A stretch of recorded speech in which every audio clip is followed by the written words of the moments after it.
High viewers, ఈరోజు అల్లు అరవింద్ ఇచ్చిన clarity ఉంది చూసారా, సింప్లీ సూపర్. ఏ రకం అంటే పవన్ కళ్యాణ్ నిన్న ఇచ్చిన క్లారిటీకి ఓ రకంగా సినీ ఫీల్డ్లో ఓ మాఫియా లాంటిది అని ఉంటే దాని యొక్క కోటలకి బీటలు వారుతూ ఉన్నాయి. ఇప్పుడు ఇంకొంచెం క్లారిటీ ఇచ్చాడు అల్లు అరవింద్. ఒరే బాబు, ఆ నలుగురు ఏదో అంటున్నారు చూసారు, ఆ నలుగురులో నేను లేను. జనరల్గా నలుగురు అన్నప్పుడు ఏషియన్ సునీల్, తర్వాత వచ్చేసి సురేష్ బాబు, తర్వాత దిల్ రాజు, ఆ తర్వాత అల్లు అరవింద్ అని అంటూ ఉంటారు. నెక్స్ట్ ఇంకొక పర్సన్ ఏదో పేరు చెప్తారు. ఇప్పుడు అల్లు అరవింద్ నేను లేనన్నాడు. మరి నాలుగో పర్సన్ ఎవరో తెలియదు. ఇప్పుడు ఉన్నటువంటి ముగ్గురని అనుకుందామన్నా వాళ్ళు మరి ఏమంటే రెస్పాండ్ అవుతారో ఏంటో చూద్దాం. ఒకప్పుడు దాసనారాయణరావు ఉన్నప్పుడు ఇండస్ట్రీలో చాలా సమస్యలు ఉండే, అన్ని ఇండస్ట్రీలను చక్కబెట్టేవాడు. బట్ ఇప్పుడు ముందు జాగ్రత్తగా రెండు ముందుకు వచ్చి చూద్దామంటే ఈ మోహన్ బాబు లాంటివాడు, నువ్వు పెద్ద మనిషివా, మరి నేనెవరు అని హడావుడి చేస్తారు కదా. అందుకని యుద్రబాబు ఇంత అని చెప్పి దూరంగా ఉన్నారు. పోనీ ఏం చేస్తాడు, ఈయన చేయడు. వాళ్ళ కొడుకు మూవీ ఆర్టిస్ట్ అసోసియేషన్ అన్నాడు, కట్టాడు, బిల్డింగ్ కట్టాడా తెలియదు. సో విషయం ఏమంటే మంచి పని చేసేవాడు వెనకలాగా 10 మంది ఉంటారు. అలా ఉన్నా కానీ పోండ్రా మీరంతా అని చెప్పేసి ముందున్నవాడు దాసనారాయణ ఆ రోజుల్లో. బట్ ఈరోజు అలా ఎవరు లేరు. అందుకే కుక్కలు చెప్పిన ఇస్త్రాలాగా అయిపోయింది. కొంతమంది మాత్రం మాదిరి ఇదంతా హడావుడి చేస్తూ ఉన్నారు.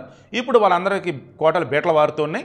క్లారిటీగా ఏపీకి సంబంధించిన డిప్యూటీ సీఎం, సినీ రంగాన్ని నుంచి వెళ్ళిన superhero Pawan Kalyan clarity ఇచ్చాడు. ఏమనంటే ఇక మీదట అన్ని థియేటర్లలో పకడ్బందీగా తనిఖీలు ఉంటాయి, మెయింటెనెన్స్, తర్వాత ఏవి అమ్ముతున్నారు, ఎలా అమ్ముతున్నారు, వాటి రేట్లు ఎంత, ఏంటి, టికెట్లు అన్నీ ఉంటాయి అని చెప్పాడు.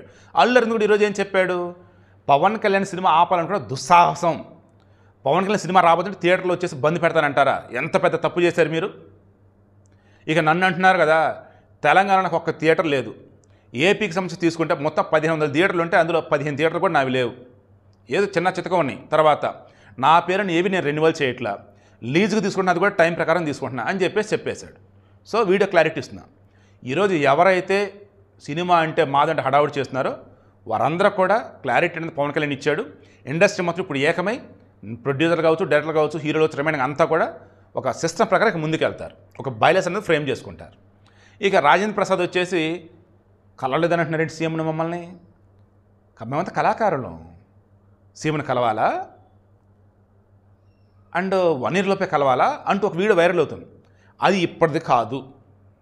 ఐఆమ్ షూర్ జగన్మోహన్ రెడ్డి సీఎంగా ఉన్నప్పుడు ఇండస్ట్రీలో అసలు ఎవరు వెళ్ళలేదు, కలవలేదని చెప్పేసి మోహన్ రిమైనింగ్ హడావుడి చేస్తున్న మూమెంట్లో అండ్ రిమైనింగ్ మరికొంత హడావుడి చేశారు. అప్పుడు సినీ ఇండస్ట్రీ నుంచి అసలు ఎవరు కూడా రావట్లేదు, కలవట్లేదు, పోసాన కృష్ణమూర్తి లాంటి వాళ్ళు హడావుడి చేశారు.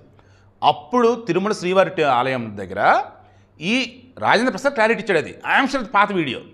జగన్మోహన్ రెడ్డి అన్నటువంటి మాటలను పట్టుకొచ్చి రాజేంద్ర ప్రసాద్ ఈరోజు పవన్ కళ్యాణ్ ఏదో అన్నాడు అన్నట్టుగా వీడియో వైరల్ చేస్తా పోతా ఉన్నారు. ఐఆమ్ షూర్ అదైతే ఇప్పుడు వీడియో కాదు, 100% నాకు అనిపిస్తుంది. ఒకవేళ ఇప్పుడు కనుక అయినట్టయితే తర్వాత మాట్లాడుకుందాం. అదైతే పాత వీడియో నాకు అనిపిస్తుంది. సో వీడియో క్లోజ్ చేస్తున్నాను. లేనిపోని విధంగా ఇప్పటికి రచ్చ చేసే బ్యాచ్ బయట కుప్పలు ఉన్నారు. ఇండస్ట్రీ ఉన్నటువంటి కొద్దిమంది అయినా యూనిటీగా ఉంటే బాగుంటుంది. అదర్వైజ్ అసలుకే మోసం వచ్చింది. ఏ రకంగా కూర్చొని కొమ్మని నరుక్కోవటం అంటారు దాన్ని. అందుకే నిన్న బండ్ల గణేష్ చెప్పున్నాడు, సింహాన్ని దూరంగా చూడాలా, ఛాన్సెస్ అని చెప్పేసి గెలక్కూడదు. ఏమైంది, ఇదిగో ఇప్పుడు ఇదే అయింది. ఆయన అడిగినప్పుడల్లా కూడా పర్మిషన్ ఇస్తున్నాడు, టికెట్లు పెంచడానికి ఓకే అంటున్నాడు. ఎవరు, పవన్ కళ్యాణ్. సీఎంని కూడా కలవకుండా అని ఆయన అన్నీ చేస్తున్నాడు. అప్పటికి 2 సార్లు చెప్పాడు, వెళ్ళి సీఎంని కలవండి, అంతా రండి, మాట్లాడడం కూడా చెప్పాడు. ఆయన అసలు ఎవరు రాలా. ఎవరు సినిమాకు వాళ్ళు టికెట్ రేట్లు పెంచుకోవడం మాత్రం వస్తూ ఉన్నారు. అందుకని ఇప్పుడు ఏం చేశాడు, బంద్, అంతా కలిసి రండి, ఒక పాలసీ రూపొందిద్దాం, అప్పుడు మాట్లాడుకుందాం అని చెప్పేస్తున్నాడు. అండ్ థియేటర్ ప్రక్షాళన, రేట్లు ప్రక్షాళన, ఇలా చెప్పుకుంటూ పోతే ఓవరాల్గా అంతా మంచిగా జరుగుతుంది నాకైతే అనిపిస్తూ ఉంది. ఐఎమ్ షూర్ రానున్న రోజులలో మరలా తెలుగు సినిమా థియేటర్లు వచ్చేసి కలకలలాడుతూ ఉంటే తెలుగు సినీ పరిశ్రమ వచ్చేసి సవ్యంగా ఉంటుంది.